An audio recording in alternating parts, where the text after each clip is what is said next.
Ever have your participle dangle? Ever have your clause be subjunctive? Ever surrendered to an Oxford comma Nazi person-ish kind of thing?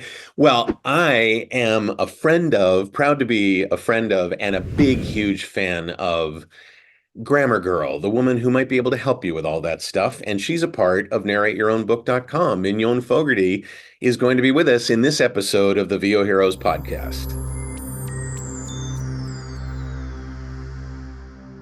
Mignon Fogarty. Last time I saw you in person was on stage at the Podcast Awards, was it not? It was, I know, David H. Lawrence the 17th. Yeah, I still have the picture of you handing me a trophy on stage. Love that. It was in Vegas.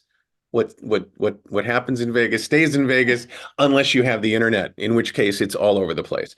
Um, I can't tell you what a joy you have been in my life with the Grammar Girl podcast, with the books, with the columns, with the newsletter. Just being able to pick up the phone and ask you a question about the differences between singular and plural in the US versus the UK when I was watching the World Cup a couple of years ago. I mean, it's just like, who would have thought that what you chose as your prime subject would be so arresting?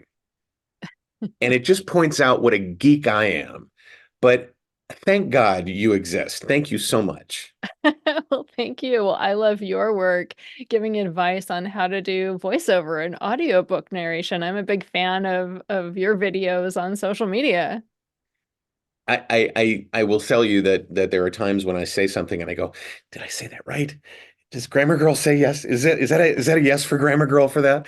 I think that what you do and how you do it has trained a whole lot of people in a world online that can be vicious and cutting and rude.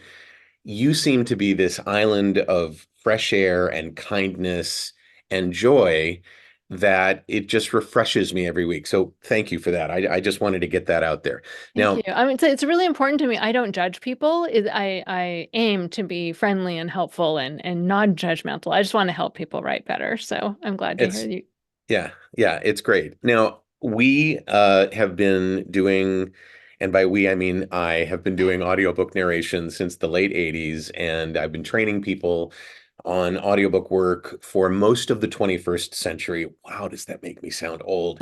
Okay. And every so often, an author would sneak into either VO Heroes or the ACX Masterclass, and then they would identify themselves as a writer, not an actor or a voice talent. And I would have to disabuse them of that notion because once you start narrating audiobooks, you are an actor, whether you want to be one or not. And uh, you openly said, yeah, let's do this when I presented to you the opportunity to be one of our affiliates for Narrate Your Own Book. And I was a little taken aback. I was expecting, yeah, I'm a little big for that now. I'm a celebrity.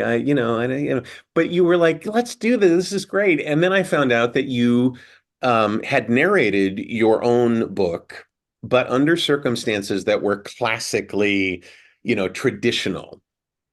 Tell me about that experience when your book came out and what it was like for you to actually narrate it. Yeah. I narrated two of my own audiobooks. And the first, I don't remember which is which, but I did one in New York in this studio. It was amazing because it's in the middle of downtown. So you think it's really loud. How could you possibly do that?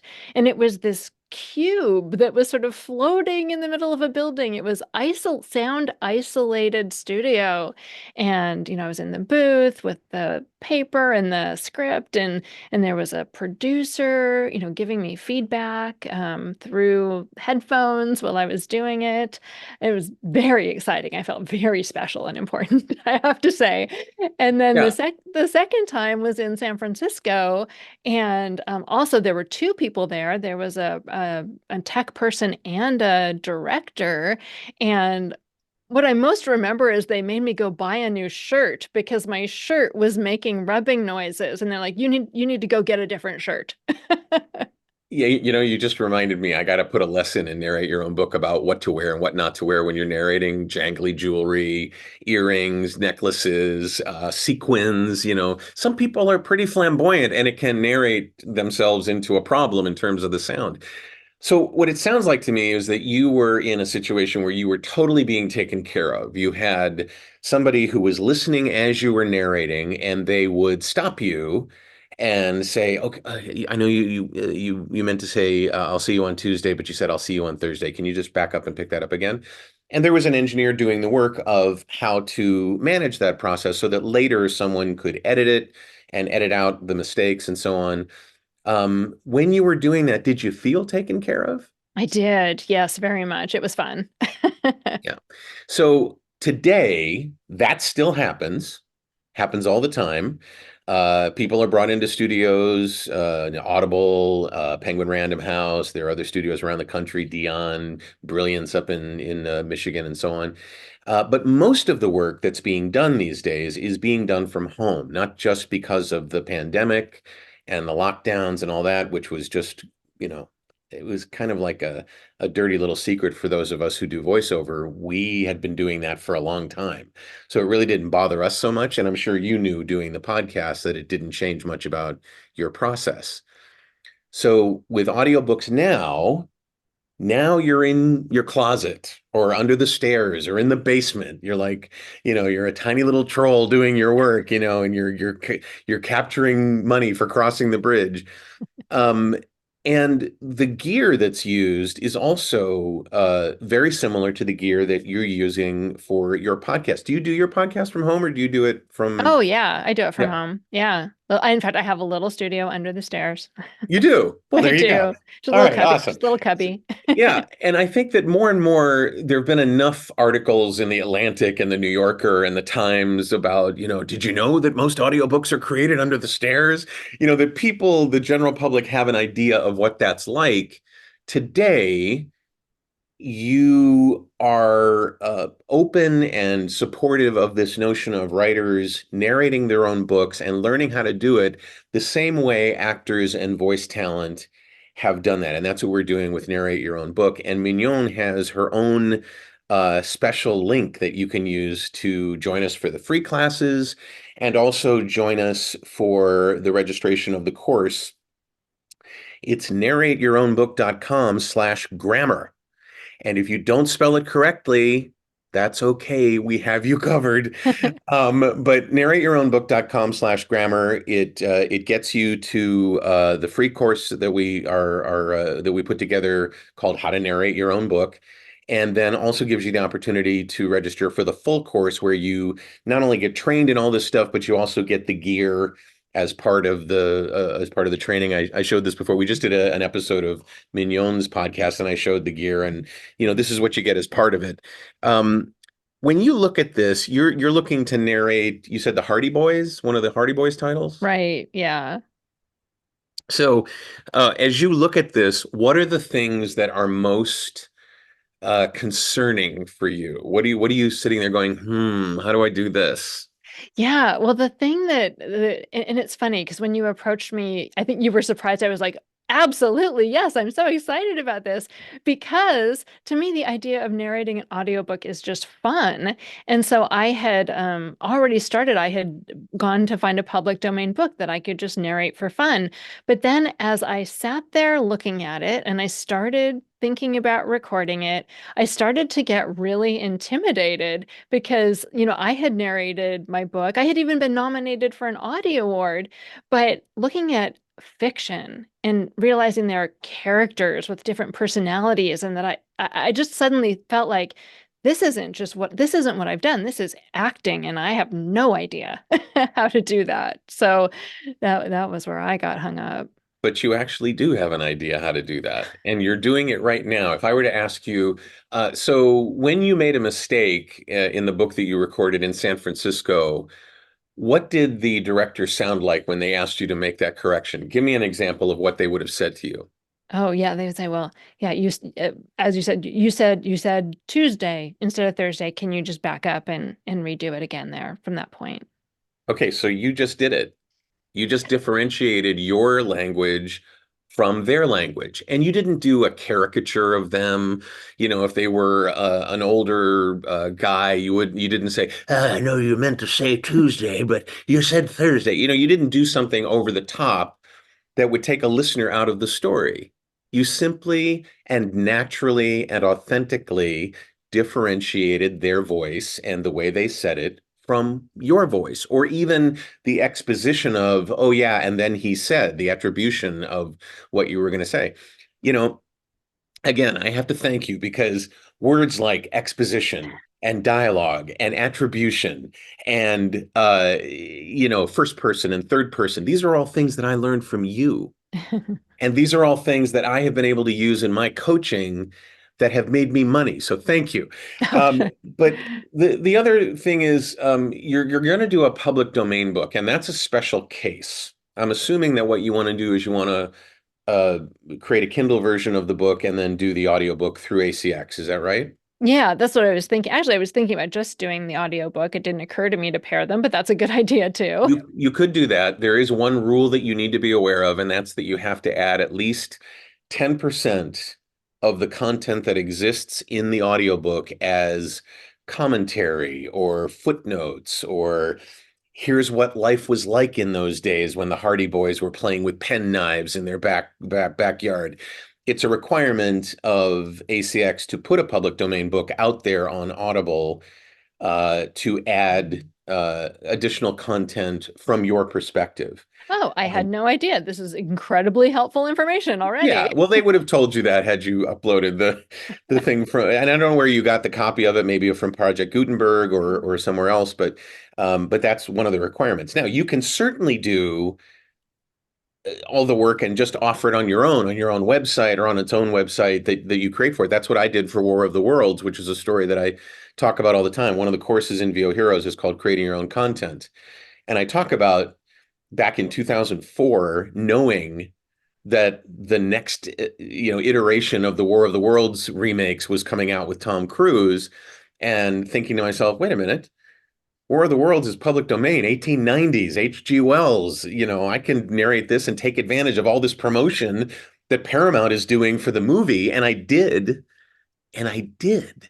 And, in those days, there was no ACX, there was no Audible, there was no requirement to do 10% more. I just built a little tiny mini website and offered it there. So you can do that if that's what you want to do. The So have I allayed your fears about the characters, or do you actually need to do some work on that to get it going? No, I think that's good. I mean, certainly I'm going to try and, see how it sounds. And then what's great about the course is my understanding is that you will listen to some of it and tell me if it's good or bad. Oh, yeah, absolutely. So what we do with the course is not only do we teach you how to do this, but we follow the model of VO Heroes, which is monthly live group sessions. So you bring to narrate your own book a paragraph or two from your work and narrate it, and we give you feedback. We have a whole team of coaches. You can choose whichever session you want, including mine. And you perform live in front of your other students as if you were in a class and doing an acting class where you perform the scene in front of not only the coach, but also the students, the other actors. And so hopefully everybody learns from what everybody does. And we also are doing this, and this is really important. As we release this podcast, we're about a day away from the end of the early action bonus season session part of it, where if you jump in and join the course via Mignon's link, which is narrateyourownbook.com/grammar, if you jump in before Tuesday night, the 9th of April at 9 p.m. Pacific, you're going to get 2 hours of private coaching with me. So 4 30-minute sessions, use them whenever you want. You can use them for performance. You can use them to help you get your equipment balanced and set up properly. Whatever you want to do, talk about how to do things on ACX, whatever you want to do, but you can do that. And that's only through that Tuesday night at 9 p.m. So just be aware of that. If you're thinking about it, it's good to do before that ends. But yeah, the feedback that you're going to get is likely going to be around the notion of acting, is going to be around the notion of the technical side of things. Is there noise in the background, or did you take that character and really help that character find what it wants rather than what you as the narrator want? There's so many different things around that. Is there anything else that you have concerns about that you're maybe thinking, how do I do that? Yeah, I mean, I know that ACX exists. I've known about it for years, but I don't know. Well, obviously, I didn't know about the 10% rule. And I'm wondering, what else do I need to know? I mean, even just thinking about how I coming up with a book cover that I'll need to put up there, the nitty-gritty of like actually taking this thing I produce and then getting it up there, like all of what I would need. So, one of the lessons is actually how to produce the audiobook artwork. Hmm. And I'll just tell you, it's 2400 by 2400 pixels. It's 72 dots per inch. And what I would do is remember that people are going to be looking at that artwork this big. And so you don't want to skimp on the size of the text. You want it to be a little bit more in your face than a natural print book cover might be. Print book cover, you might have a subtitle or a blurb on the front cover or a quote from a reviewer that is in fairly tiny text. You have to actually get close to the book to see it. You don't want to take that risk when you're doing artwork for the audiobook, because people are going to see the artwork on audible.com and on their partners, but not necessarily in full blown, size, like to fill their screen. They might see it in a little tiny version on the app, for example, when they go to buy it. So just bear that in mind as you compose that work. But it's pretty simple. If you use Canva, or if you use Photoshop, or I use something called Graphic Converter, which another friend of mine created a long time ago, and it works great and it's easy. Um, but yeah, we talk about that. What we've done with Narrate Your Own Book is we've created a superannuated version of what we teach actors and voice talent in VOHeroes and the ACX Masterclass. And we add things like how to claim your title, which a narrator wouldn't be able to do. We leave out things like creating an inviting profile, because you're doing the work for you. Unless you want to do the work for other people, then we'll show you how to make a profile, but you don't need to do that. We have a whole section in the other courses on a welcome kit, how to deal with your rights holder, how to take care of them, how to, do that. You don't need that because it's you. Hmm. We will talk about taking care of yourself, your vocal health, your stamina. Are you worried at all about how long? Yeah, absolutely. That's another concern. I've actually been seeing a speech therapist because I have been having some trouble with my voice, but I want to do all this stuff. And so one of the things she actually told me is that I should read aloud a little bit every day. So I'm like, well, there you go. I'm going to narrate an audiobook and I'm doing my speech therapy, but I am worried about straining my voice. So what advice what do you have for me there? So I don't think you need to worry about that at all. I think that you will know when your voice is becoming fatigued. I love that you sip. Is that tea? It's actually just water. It's just water. That's fine. That's great. And one tip that I make sure people know is that hydration begins hours before you need it. So now you're hydrating yourself for a couple of hours from now. Hmm. And so as you start working, what you don't want to do is sit down to narrate your audiobook and then gulp down a bunch of water, because number one, it'll cause, gurgling, and it may, and it'll also activate your salivary glands in a way that you may not like. Hmm. What you want is slow sipping over time so that you are hydrated when it's time to do your work. And then sipping while you're doing it as well. There are people who say make sure you have a lip balm, maybe lozenges that you can suck on in between things. The way we teach you how to do this process, is to do your recording using the stair step method and then take a break and edit it and assemble it all together. And that does a couple of things. It gives you a break from the narration. It gives you something to keep your mind occupied while you're preparing for the next chapter. It gives you kind of a look at what you did and how you did it, and lets you gather a bit of pride about getting that final chapter put together and then getting ready to upload it and master it, and proof it. You'll be proofing your audio the same way that you're proofing a written passage, where Hmm. you'd use a proofreader. We teach you how to use a service called Positron, where they will proof listen to what you've Hmm. done. And Interesting. they use AI to do it. Hmm. You upload your manuscript and you upload your audio, and it compares the two, and it gives you the diff. For those of you that are tech people, you know what the diff is between two Yeah. I'm segments of surprised it code. can do that. Huh. Yeah. So, and then it also does something really cool. It gives you a pickup packet, that a marker kit that you drop into Audacity right below the audio, and it takes you right to those points where you need to do your pickups and make the correction. It's so easy. It's That's so much fun. amazing. Oh my Yeah. gosh. Yeah. So you're gonna love that part. The other thing that you have going on is you don't have a deadline Right. unless you impose one yourself. So when you're going to do the Hardy Boys book, you kind of can do it when you want to. So if you want to do 20 minutes a day for the next, I don't know, 10 weeks or so, you can. Or if you decide, no, you know what I'm going to do is I'm going to put out the Hardy Boys with additional commentary by Grammar Girl, Mignon Fogarty, at the same time, the same day and date as the audiobook version. And you can do that. You can coordinate with ACX and with Amazon to do a simultaneous release of both of them. You can do that with a book that you've written as well. So you have that opportunity. So in terms of the strain of your voice, you can choose to do it slower, you can choose to do it more deliberately. So there's a lot of options. You got a lot of options. I'm so excited for you. Yeah. Yeah, no, I have to go write that extra 10%.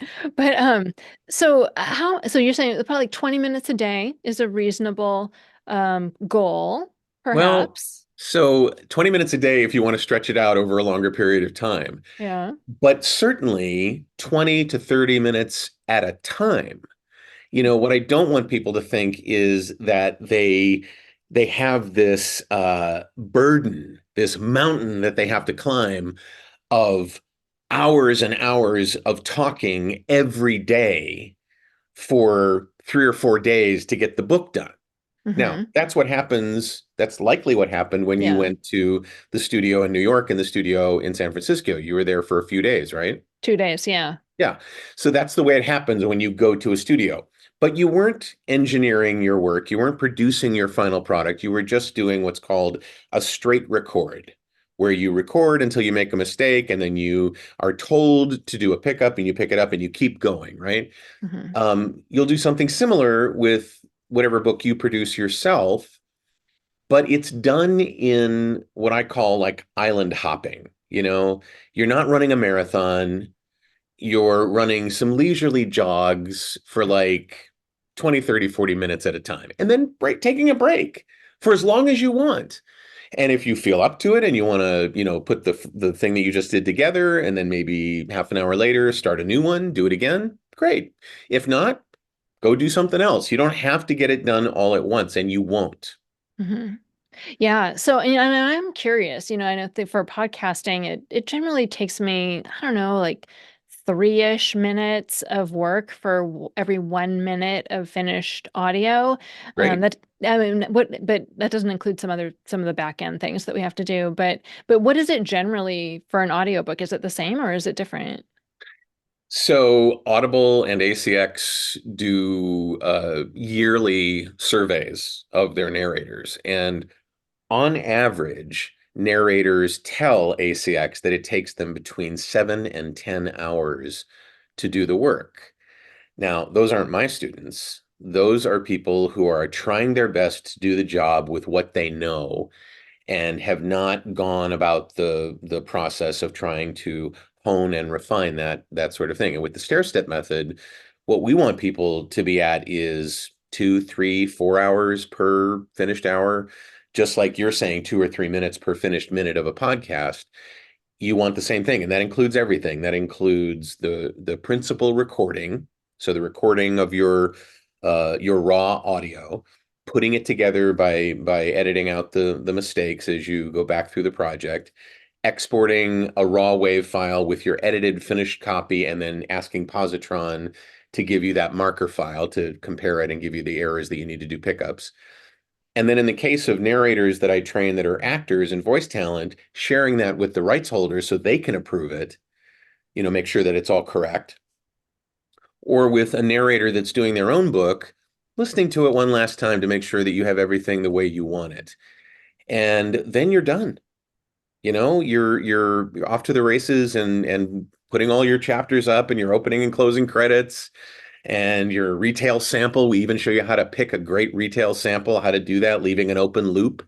Hmm. And we talk about things that writers are actually familiar with, like flyleaf content and blurbs and first chapters. How many first chapters have you read that end along the lines of, and when he opened the door, he couldn't believe what he saw? Chapter two, and then you get, you're introduced to the cop that's going to figure it all out, right? Things are designed so that when you open up a book, you're enchanted and you're excited and you want to know what happens next. And you do the same thing with so you put all these things up, you give it to ACX to review technically. They don't review your performance, they review your technical stuff. And we provide for free as part of the package a piece of software that I helped develop called Audio Cupcake. Audio Cupcake, you basically just drag your WAV file onto it and it spits out the MP3 file that ACX will approve because it's Wonderful. perfect. So yeah. So, and then you're like, okay, now what do I do to promote it? What do I do to market it? What kind of, do I, what are bounty codes? What are promo codes used for? Can I hold an event? Can I draw people to Amazon or to Audible the day it's released? All these things. So yeah. Did I answer your Wonderful. question? I don't know if Yeah, I yeah. answered your Well, question. no, no, you did at the very beginning because you said it's about three-ish, Mm. 3 or 4 minutes. And so I'm thinking, okay, if I have this Hardy Boys book and I've estimated, I thought it was going to be 4 hours, but now maybe it's going to be 5 with the extra stuff. So I'm looking at, you know, 15 to 20 hours of work, it sounds like. So you said the Hardy Boys book would be about 4 or 5 hours long. What leads you to think that? Um, I put the word count in a script estimator. Oh, okay. So the number there is 9,300. So if the word count is 93,000 words, Mm-hmm. then it's 10 hours. Mm-hmm. 9,300 is typical pacing, and it's uncannily accurate. Even when you have people that are really hyped up energy-wise and they're doing nonfiction books, they still sometimes calm down a bit to give you a moment of zen, right? Or when somebody's doing an exciting scene in a fiction book and it's a little bit faster paced than it would be with a love scene or a moment of anger or who knows. Mm-hmm. So yeah, so that's a good estimate. And your first one might be a little bit longer, Yeah, you know? that's fair. That's fair. But then it gets easier and easier and easier. I just did a 5 hour book for one of my clients, and I actually give people a Google sheet that lets you, for a number of reasons. If you're a narrator doing it for a rights holder, you have to know what to charge. If you're doing something by the hour, if you're doing a per finished hour book or a royalty share plus book. And so that sheet does that. But we also make sure that you keep track of all your time so that you actually can see what your work hours to finished hours ratio is. And I love when my students are posting in our private discussion group, oh, guess what I did? This is what it was. I would caution you not to play the game of how do I make that as small as possible. Mm-hmm. Just be gracious to yourself, be generous to yourself, and know you're going to get better at it over time. It's going to be easier and easier and easier. The muscle memory will occur, and you'll have the joy of doing new material every time you do a new book, either one of your own books or a book that you do for public domain work. So, Right. Yeah, and yeah. like you said, I have no reason to rush because I'm doing this because it sounds like fun. Yeah, yeah. Or maybe they're going to come out with a Hardy Boys movie. Oh, wouldn't that At be some great? point, if that happened, please take a page out of my playbook and create your own content from that book, because that's what Disney does all the time. That's what a lot of big production companies do all the time. They don't want to pay a writer to come up with new characters and a new world. They want public domain stuff that they can reconstitute and and apply DEI to, and apply modern sensibilities to, and maybe be a little bit more gritty with, who knows? All these things are possible these days, and just having this skill set is something that you can lather, rinse, repeat with over time and just get better and better and better at it. And I can't wait to hear what you come up with because you have this really distinct voice that immediately makes me want to turn in my homework on time and not see any red marks on it. I'm just saying. You can do it. Good job. Yeah, thank you. Thank you for the positive reinforcement. Um, I want to thank you for being a part of this project. It's the first time we're offering this.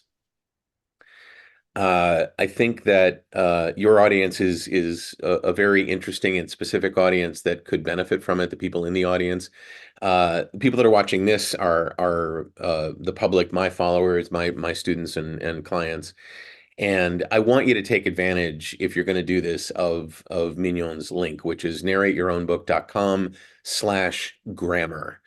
And you'll find that she's said she's going to take the course as well, which are you really? I am. Of course I Okay, am. okay. I could not be more excited about it. So be like Mignon, take the course. Is there anything else I can help you with? Is there anything else that has concerns or anything that as you embark on this? No, we're good. I'm looking forward to getting started. Cool. Well, if you who are watching this have any questions, or if you'd like to, I don't know, hit the like button or subscribe to the channel or cling the notification bell like this, yeah, please go ahead and do that. And I want to thank Mignon Fogarty, Grammar Girl, for being on the episode. Her link one more time is narrateyourownbook.com/grammar. And I so appreciate you for all that you do. Thank you so much for being with us.